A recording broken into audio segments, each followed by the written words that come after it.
ಸಿಂಹರಾಶಿ ಅವಕಾಶಗಳನ್ನು ಮುಂದಿಟ್ಟುಕೊಂಡು ಸರಿಯಾಗಿ ಯೋಚನೆ ಮಾಡಿ ಕೆಲವು ನಿರ್ಧಾರಗಳನ್ನು ಮಾಡಬೇಕಾಗತ್ತೆ. ಯಾವ ನಿರ್ಧಾರವನ್ನು ಮಾಡಿದರೆ ಮುಂದೆ ಯಾವೆಲ್ಲ ಅವಕಾಶಗಳು ನಮಗೆ ಸಿಕ್ಕಬಹುದು, ಯಾವುದರಿಂದ ಏನೆಲ್ಲ ಅನುಕೂಲಗಳು ಆಗಬಹುದು ಅನ್ನುವಂತಹ ವಿವೇಚನೆ, ಮುಂದಾಲೋಚನೆ ಇರಬೇಕಾದಂತಹ ವಿಚಾರ ಇದು. ಪದವೀಧರ ವಿದ್ಯಾರ್ಥಿಗಳಿಗೆ ಸ್ವಲ್ಪ ಗೊಂದಲ.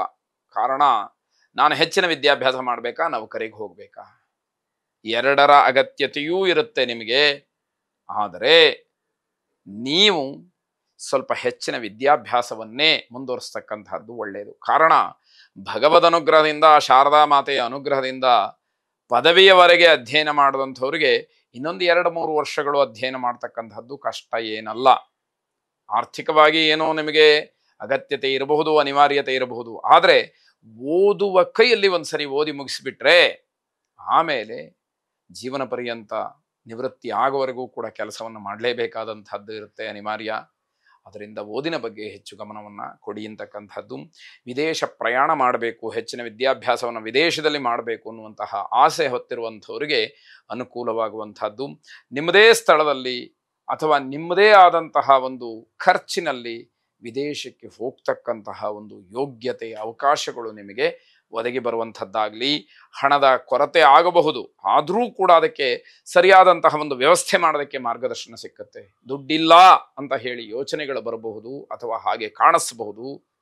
ಆದರೆ ಆ ಸಮಯಕ್ಕೆ ಯಾರೋ ಏನೋ ಮಾರ್ಗದರ್ಶನ ಮಾಡ್ತಾರೆ, ಯಾವುದೋ ಒಂದು ವ್ಯವಸ್ಥೆ ಆಗತ್ತೆ. ಅದರಿಂದ ನಿಮ್ಮ ಮನಸ್ಸಿಗೆ ಸಮಾಧಾನ ಆಗತ್ತೆ. ಛಲವನ್ನು ಬಿಡದಲೇ ಓದಿ ಮುಂದುವರಿಬೇಕಾದಂಥದ್ದು ಮುಖ್ಯವಾಗತ್ತೆ. ವಿಷ್ಣು ಸಹಸ್ರನಾಮವನ್ನು ನಿರಂತರವಾಗಿ, ಅಂದರೆ ಪ್ರತಿನಿತ್ಯವೂ ಕೂಡ ಶ್ರವಣ ಮಾಡಿ, ಅಭ್ಯಾಸ ಮಾಡಿ, ಅದನ್ನು ಪಠನ ಮಾಡಿ. ಶುಭವಾಗಿ.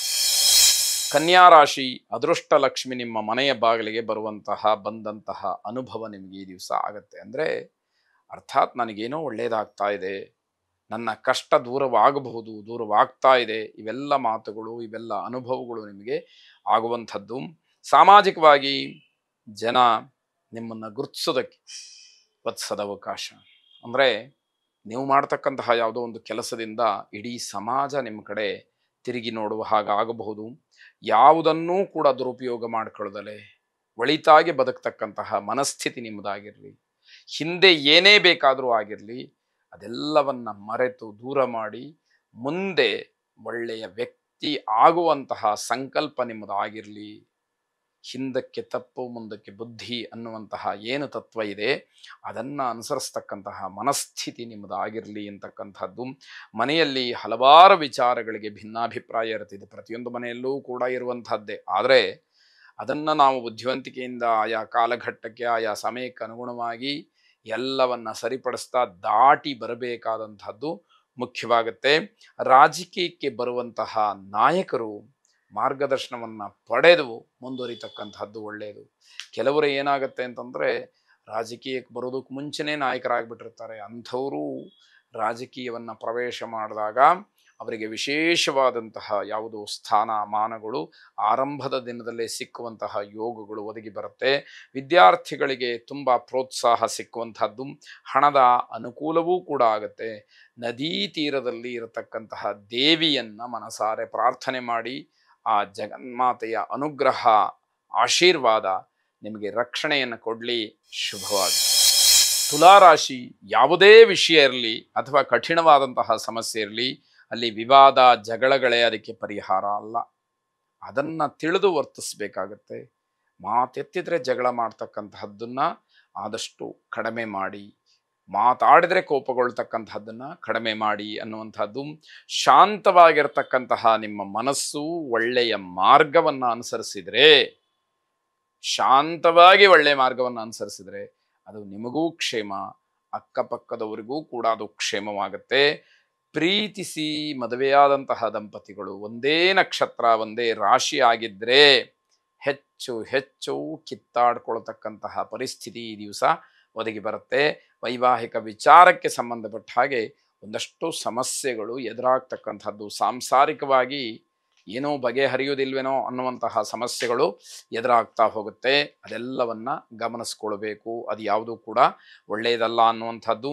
ನಿಮ್ಮ ಆತ್ಮವಿಶ್ವಾಸವನ್ನು ಕಡಿಮೆ ಮಾಡಬಹುದು ಅದು. ಆದರೆ ಆತ್ಮವಿಶ್ವಾಸ ಎಲ್ಲಿ ಕುಂದುತ್ತೋ ಆಗ ದೊಡ್ಡ ಸಮಸ್ಯೆಗಳಾಗತ್ತೆ. ನಿಧಾನವಾಗಿ ಆಲೋಚನೆಯನ್ನು ಮಾಡಿ ಸಮಸ್ಯೆಗಳನ್ನು ಬಗೆಹರಿಸ್ಕೊಳ್ಬೇಕಾದಂಥದ್ದು, ತಾಳ್ಮೆ ಇರಬೇಕಾದಂಥದ್ದು.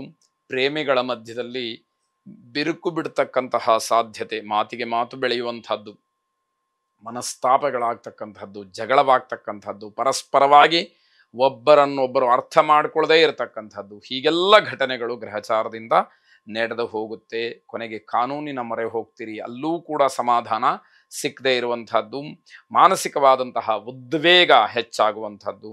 ವೃದ್ಧ ದಂಪತಿಗಳಿಗೆ, ವಯಸ್ಸಾದಂತಹ ದಂಪತಿಗಳಿಗೆ ನಿಮ್ಮ ಕೈಲಾದಂತಹ ಸಹಾಯವನ್ನು ಮಾಡಿ ಅವರಿಗೆ ಪ್ರಿಯವಾದಂತಹ ಹಣ್ಣು, ಪಾನೀಯವೋ, ಹಣವೋ ಅಥವಾ ಯಾವುದಾದ್ರೂ ಅಗತ್ಯ ವಸ್ತುಗಳು ಅವರಿಗೆ ಕೊಡುವುದರ ಮುಖಾಂತರ ನಿಮ್ಮ ಸೇವೆಯನ್ನು ಮಾಡಿ ಅವರ ಆಶೀರ್ವಾದ ಪಡ್ಕೊಳ್ಳಿ.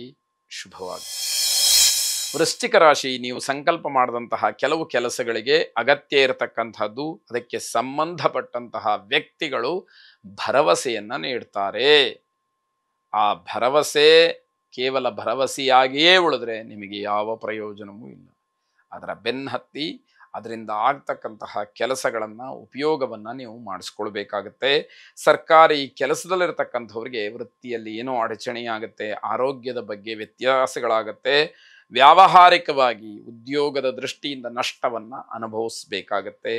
ರಕ್ತದೊತ್ತಡ ಹೆಚ್ಚಾಗಿರ್ತಕ್ಕಂಥವ್ರು ಅಥವಾ ಹೆಚ್ಚು ರಕ್ತದೊತ್ತಡ ಇರ್ತಕ್ಕಂಥವ್ರು ಸಮಸ್ಯೆಯನ್ನು ಅನುಭವಿಸ್ಬೇಕಾದಂಥದ್ದು. ನಿಮಗೆ ಬಡ್ತಿ ಸಿಕ್ಕುವಂತಹ ಯೋಗವೂ ಇದೆ. ಆಲಸ್ಯವನ್ನು ತೋರಿಸಬೇಡಿ, ಕೆಲಸಕ್ಕೆ ಆದ್ಯತೆಯನ್ನು ನೀಡಿ, ಸಮಯಕ್ಕೆ ಆದ್ಯತೆಯನ್ನು ನೀಡಿ. ನಿಮ್ಮ ಮನಸ್ಸಿಗೆ ಆನಂದವಾಗ್ತಕ್ಕಂತಹ ಯಾವ ಕೆಲಸ ಇದೆ ಅಂತಹ ಒಳ್ಳೆಯ ಕೆಲಸವನ್ನು ಮಾಡುವ ಸಂಕಲ್ಪವಾಗಲಿ. ಉದ್ಯೋಗದಲ್ಲಿ ವ್ಯಾವಹಾರಿಕವಾಗಿ ಸ್ವಲ್ಪ ನಷ್ಟ ಆಗಬಹುದು. ಸರ್ಕಾರಿ ನೌಕರಿಯಲ್ಲಿರ್ತಕ್ಕಂತಹ ಸ್ತ್ರೀಯರಿಗೆ ಶುಭವಾದಂತಹ ವಾರ್ತೆ ಇದೆ. ಪಾರ್ವತೀ ದೇವಿಯನ್ನು ಪ್ರಾರ್ಥನೆ ಮಾಡಿ. ಶುಭವಾಗಿ.